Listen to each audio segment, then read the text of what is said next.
And do you think you're a supportive parent? Do you think you are a supportive parent, supportive father?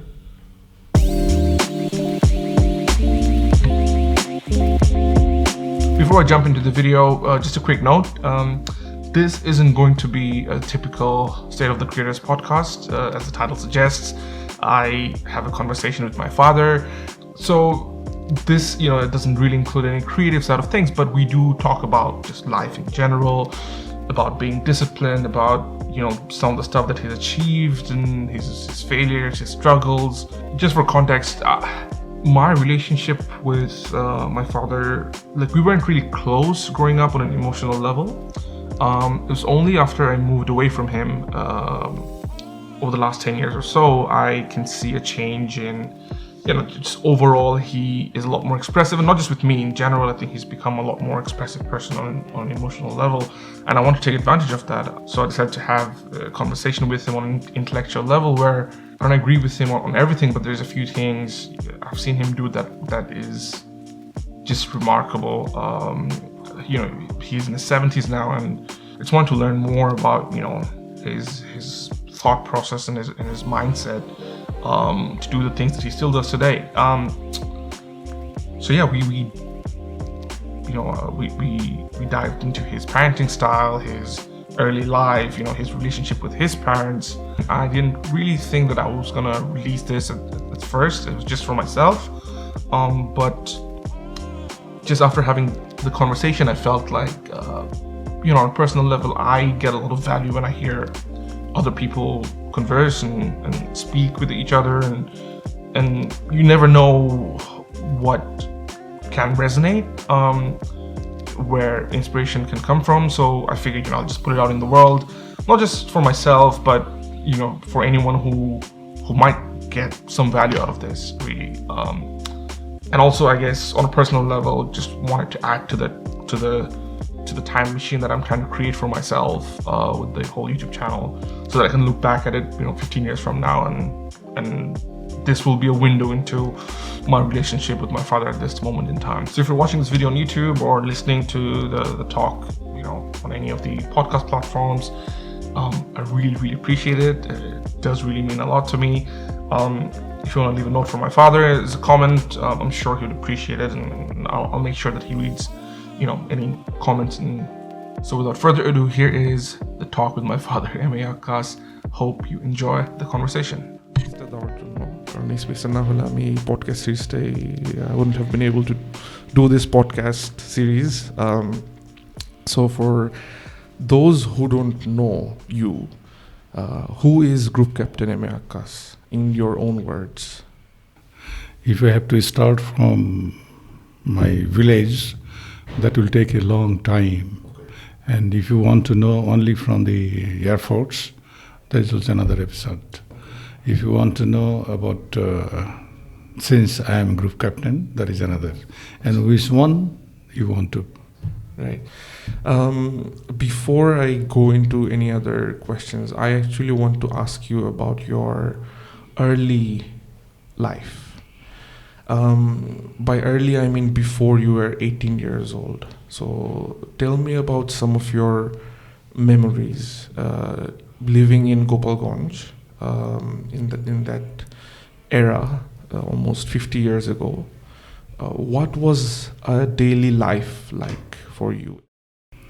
If I start from my class 4 or 5, I can remember something. In that time, there was, in fact, except during rainy season, the communication was with the boat, and during dry season, it was on foot.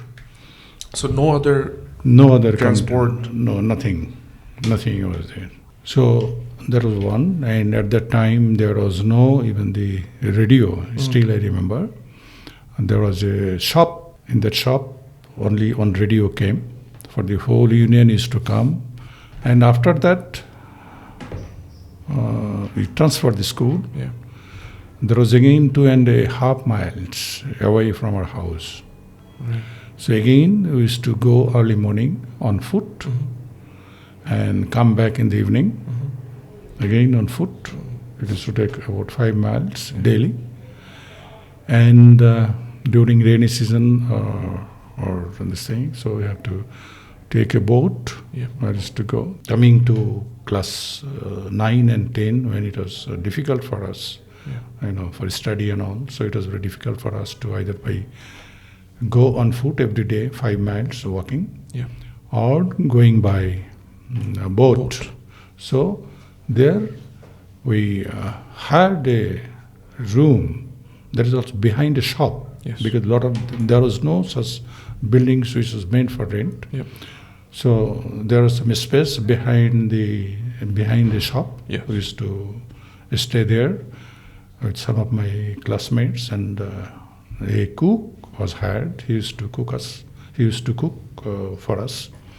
So there was the life we had during before that period.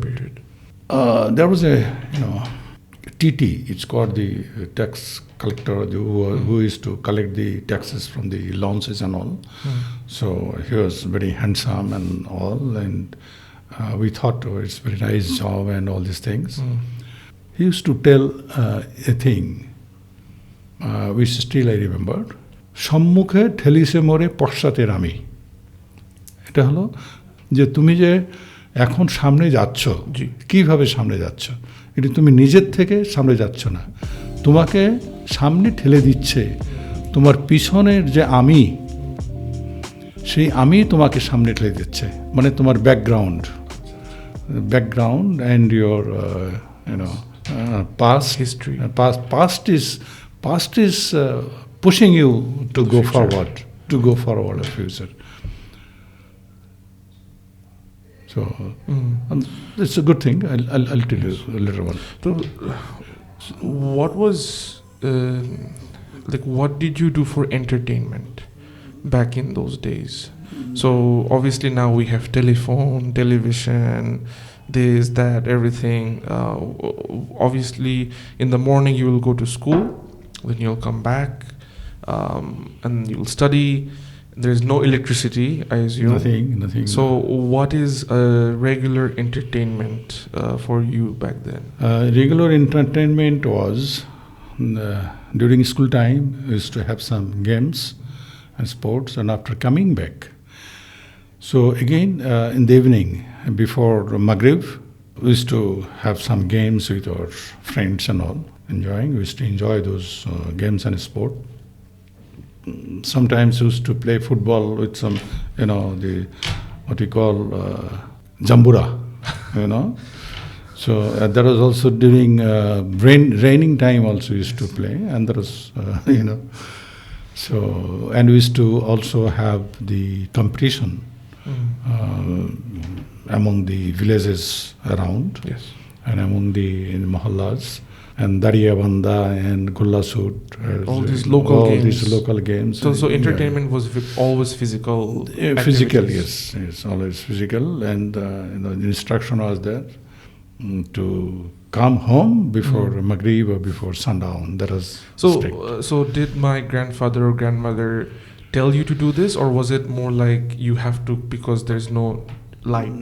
No, they didn't. They had like rules or no, the rules, because after dark there used to be so many things, because there was electricity and all these things, and since we have the study also, though they were careful.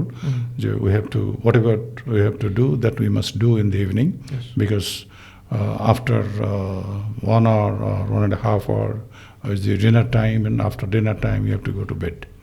So it's like that. So you have to come. This is a very important question for me as well to understand about you.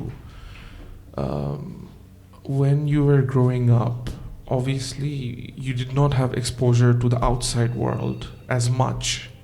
So everything used to be around your hometown, your school, your life. What was the inspiration or the push or the motivation for you to decide that I want to leave this life I have and go to a different city to pursue something called the Air Force, which you have probably no idea before to going there. So তোমার যাওয়ার আগে তো তোমার ওরকম কোনো idea ছিল না যে এয়ারফোর্স কি হবে না হবে, পুরো নতুন একটা জিনিস। এখন তো আমরা কিছু করে 10 বার চিন্তা করি। That comes later on. But before that, we had a private tutor who used to stay in our house that I tell you before matriculation.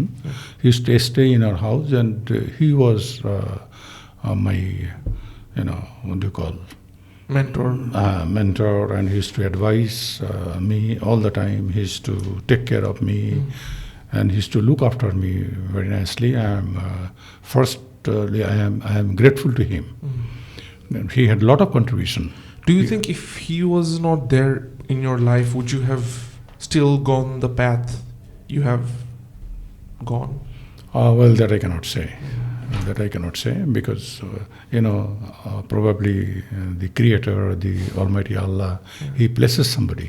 And as we believe that our life, death, and whatever the journey, future, and all these things, it is all destiny. Well, before that, about the Air Force, as you said, we have also a Air Force officer at that time in our locality, and his younger brother was also my classmate. So we became friends, and we used to live, in fact, in the same room. Right. So his elder brother used to visit us. Yep. He was an Air Force officer, and at the same time he was also recruiting officer of East Pakistan at that time. So he told us, why are we here? Why don't you come to Dhaka and go for the Air Force and all? So before coming to Air Force, he also, his name is Group Captain Syed Ahmad. Still, he is also my another mentor before coming to Air Force. And even during Air Force time also, I used to take a lot of advice from him. So he advised both of us, me and his young brother, to join PIA. Right. At that time, which is Pakistan International Airlines. It was not the Air Force. Right, the airlines. So we came, we took interview and a lot, and both of them were selected. So that friend, he preferred the flying steward, giving the steward, or as you know, so his idea that he will roam around the whole world, with you and all. So he took that. I preferred to be in the sales side. Group Captain Syed Ahmad again has the contribution, because once we were working at PIA, suddenly the Indo-Pak War broke out. Yes. That was in 1965. So immediately the Pakistani Air Force wanted to recruit some officers on emergency basis. Yeah.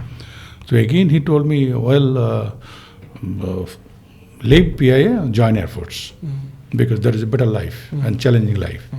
So his brother didn't listen to him. He stayed back in PIA. I moved to the Air Force. Were you scared at any point in this time that because you don't know what's going to happen? Were you ever scared, or you felt emotional or sad? Because you were still young. No, I didn't feel it, because it's a challenge. The life is a challenge. So you had that mentality from the start. Yes. It's not only that; it was there. But I tell you, because I jumped from that place to the Air Force. But before that also, I had a life when I came to Dhaka. Came to Dhaka initial after passing my intermediate, then passing my graduation, and worked some, and how we used to live our life, how difficult life was there. Yes. And always, the aspiration was there, how to go up. Still I remember. Again, it was not like that we have everything is ready for us. We used to hire the small rooms here and there, we used to there. So at one time, still I remember, that when I was walking walking in the road, there are some cars, there's some rain. So when the car passed, he, sprinkled some mud on me. So at that time, I also thought, well, you are going now, inshallah, I'll also have a car. So I'll not behave that you are doing. Right. So I had that, that motivation. Motivation, yes, that I have to reach to some place where I can have some comfortable life at the same time, do whatever is best for the country. When you left your parents, first of all, what was their reaction? And second of all, what was it like leaving your parents at that time? Because you were one of the first people from your village to do something like this. Yeah, that's right. So obviously you did not have any pre-idea, or they did not expect as well. So how did it all happen specifically with your parents and you? They had a lot of confidence in me and my teacher, home teacher. There's a lot of confidence. What was the name of the private teacher? Is Abdul Salam Bishar. So my parents had a lot of confidence in both of us, that whatever we do, probably we will do the correct thing.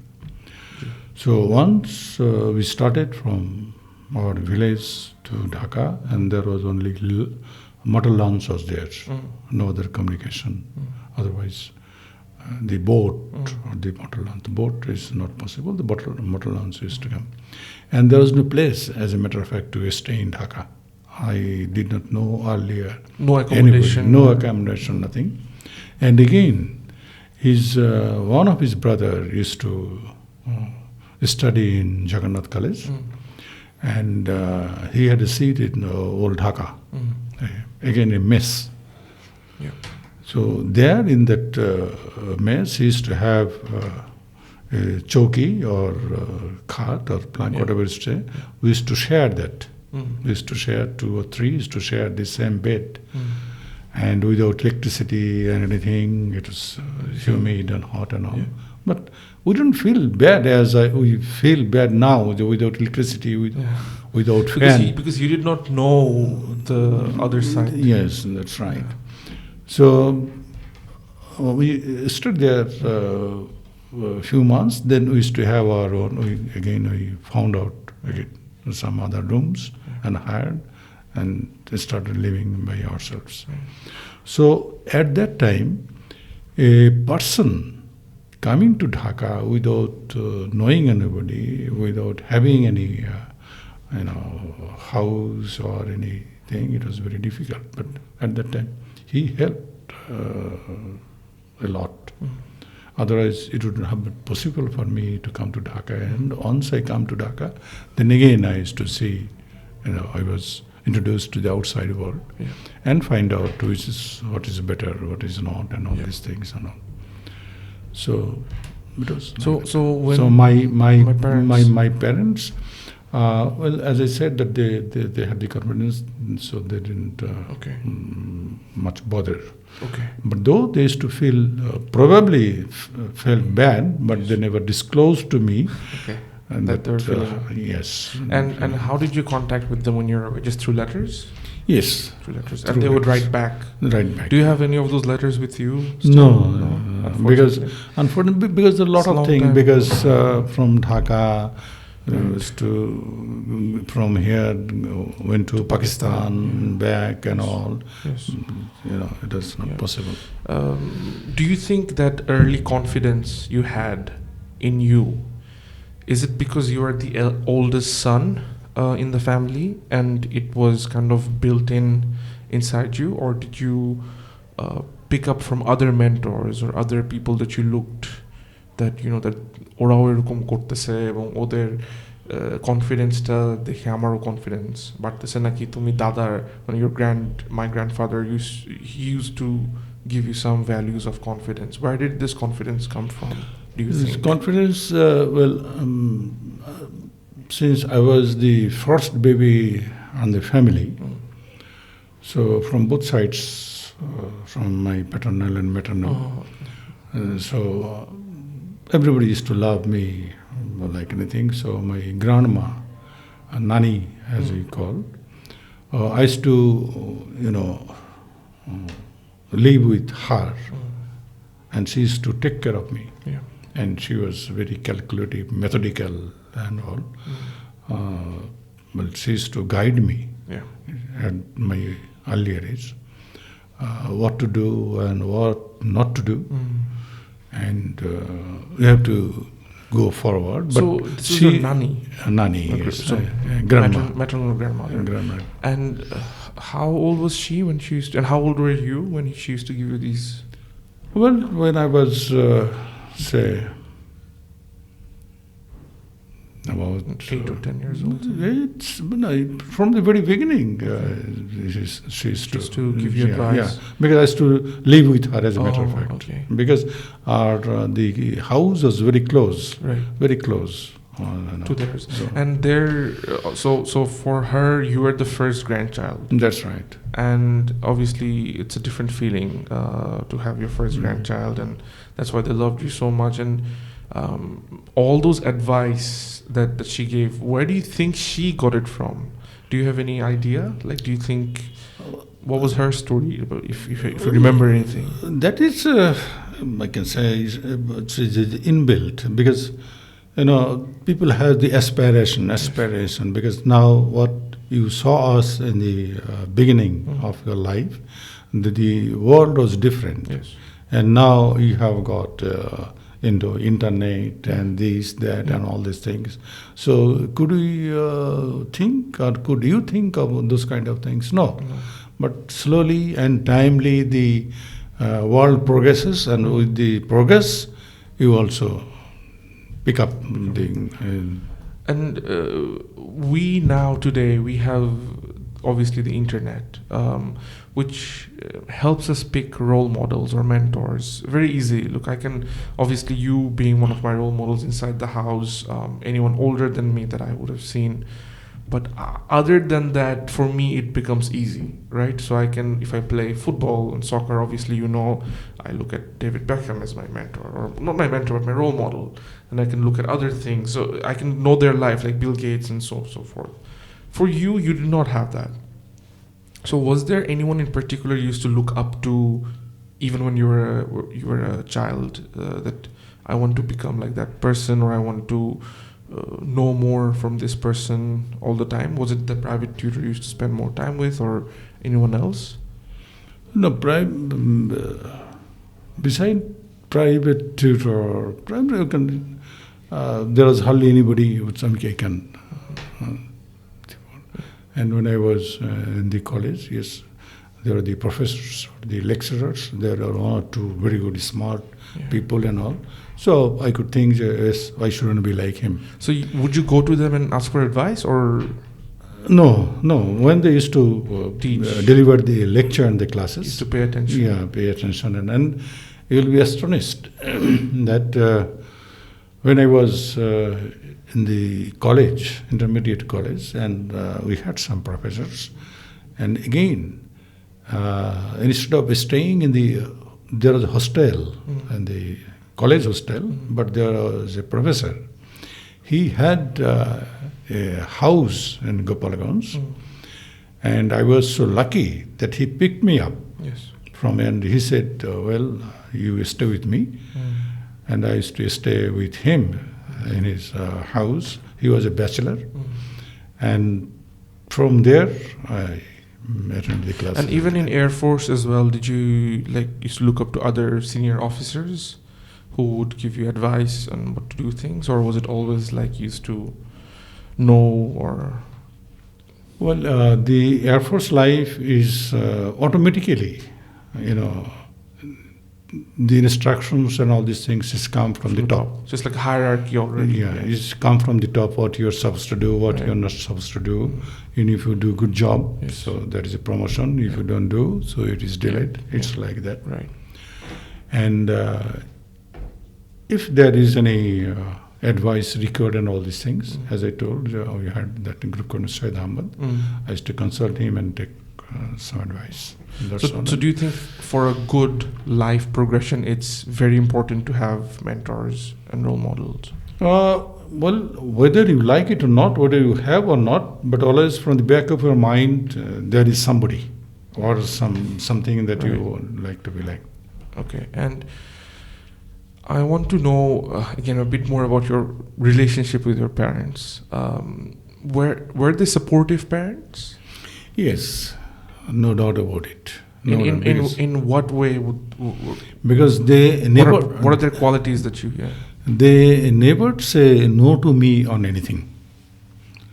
They never said no to me on anything, and maybe on money matters, or even the dresses, or any decision, or in the playing games, like that. Always they're very supportive, and my hats to my parents, I must say, and particularly to my dad. He used to look after 3-4 families at the same time because he is the only person survived among his near family relatives. So he used to support, except his own family, he used to support another 2-3 family. So he was a man like that, always the giving to the people rather than taking. And do you used to spend a lot of time with him to know how he used to do these things? No, not because we didn't have that much time, in fact, because before that I used to stay with my grandma, and after that I left home at class 4. I used to stay there, and after that again, before matriculation, I shifted myself because at the home there was not that environment for the study, and after that I shifted my before intermediate, the college hostel. So after that, almost Right. And when you used to go back to village after you joined Air Force, what was your interactions like with your father and mother? Well, they used to feel bad. They used to feel bad? Bad, yes, because what to talk about Pakistan? They didn't have that much idea also about Dhaka.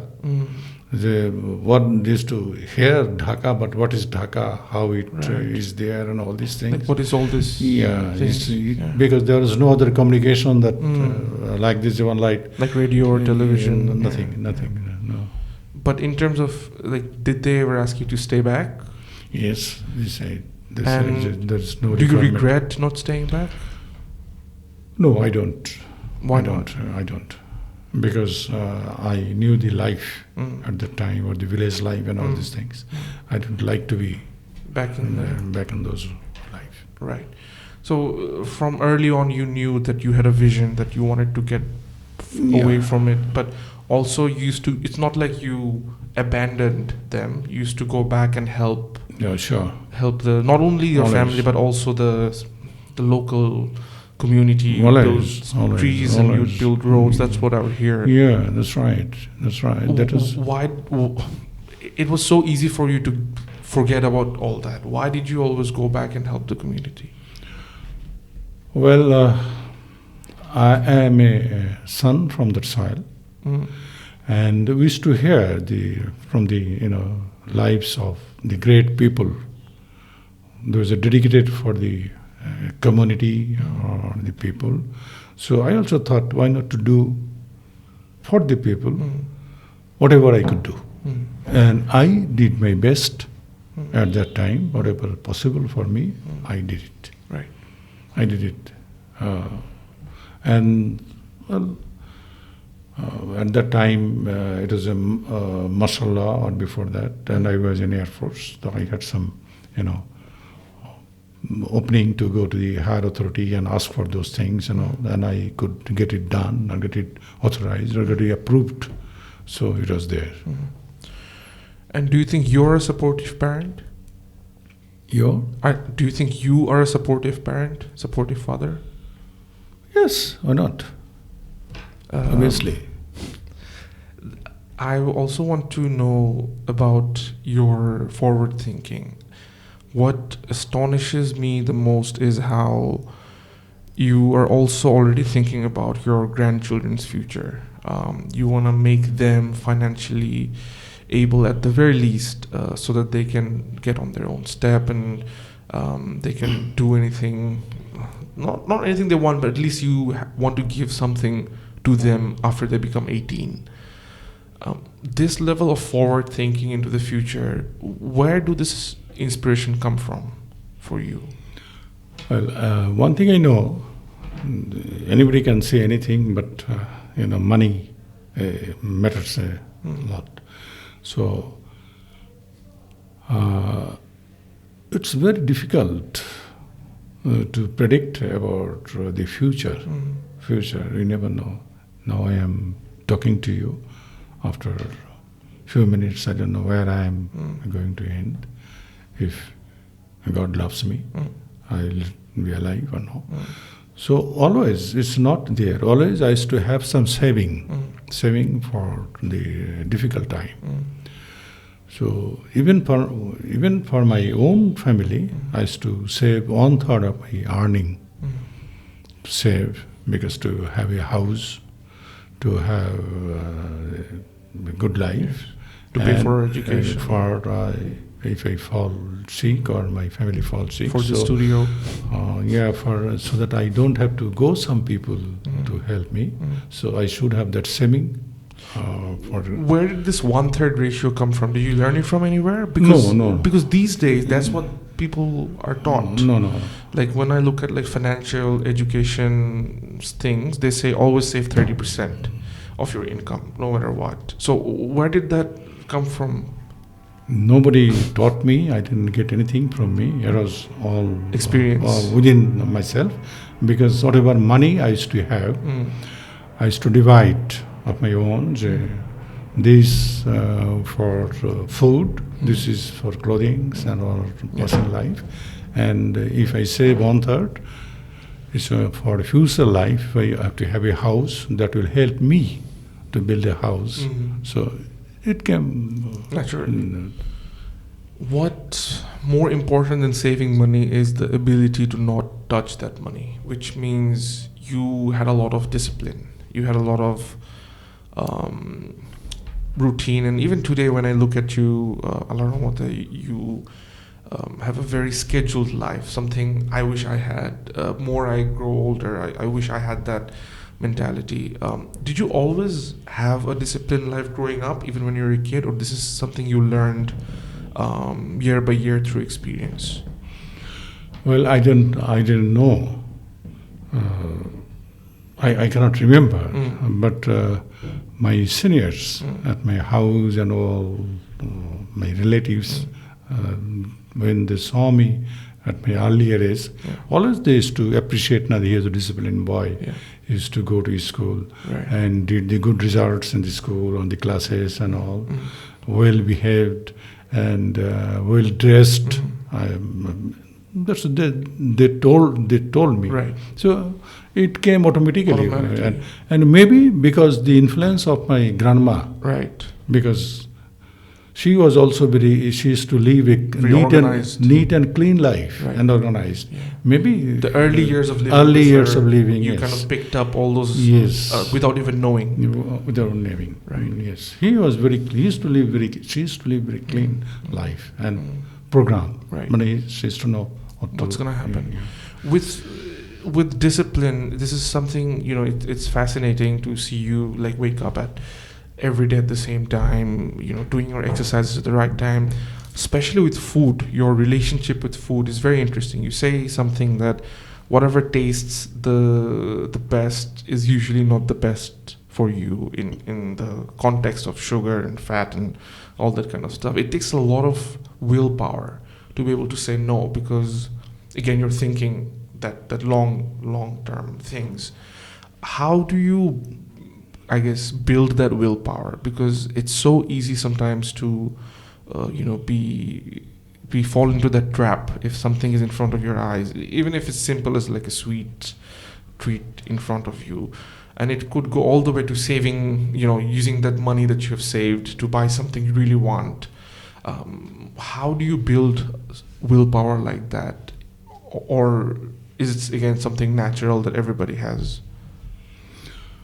Well, again, nobody told me, but it is my own experience and my own learning that the taste comes once you add something more to it, the natural, things, taste. But if you add some sugar, add some fat, it tastes better. But this is not required. And nowadays, it has been proved that the sugar and the fat are very bad for the health. So again, maybe reading some books or hearing some people and all these things, and I myself are very cautious how I can remain fit. So I used to see my colleagues and others and look around and found out why it happened. Okay. Why it happened. What was the problem? So I used to hear their stories and all. They used to have these habits and that habits.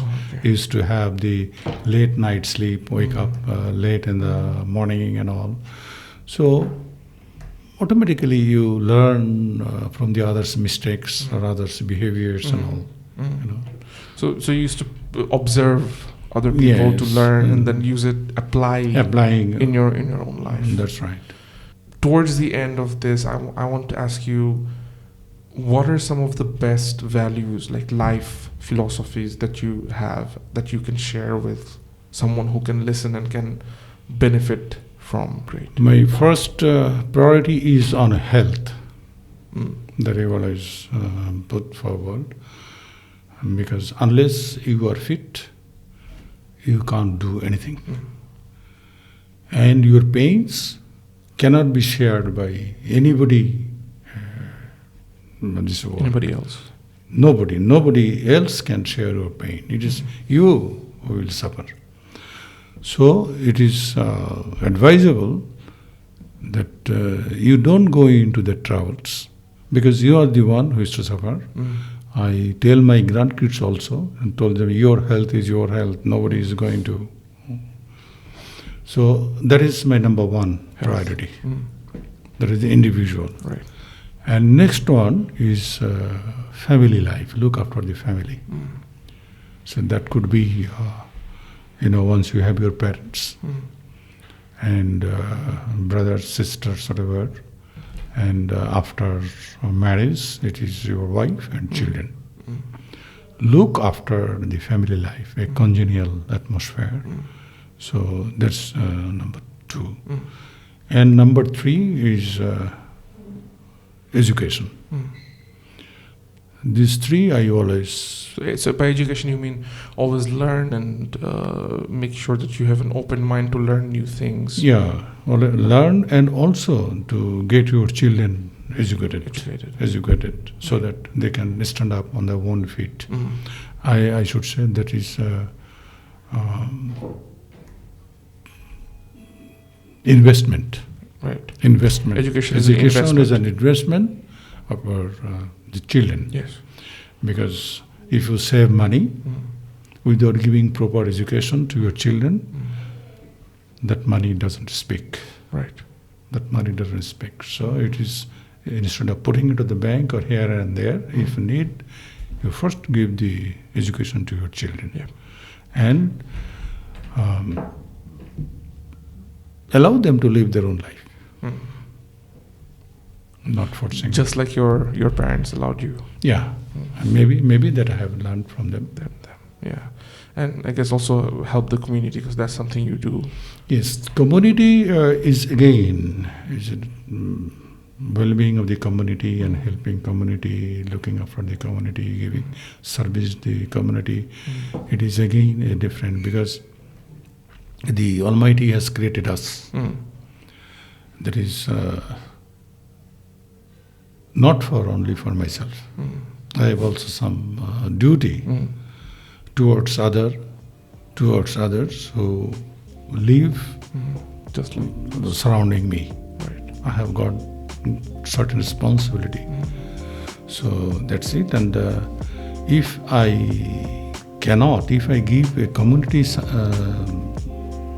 something good, automatically that comes back to me. Right. That comes back to me. So that's it. Okay. So, do you have any questions for me? well, question. Well, I have no question. I know that whatever you do, I have that confidence in you. Whatever you do, Thank you. so you will do. I hope, inshallah, and I pray that God Almighty listen to you to reach to your desired destination. That's only my prayer. Thank you for your time, Baba. It was a pleasure.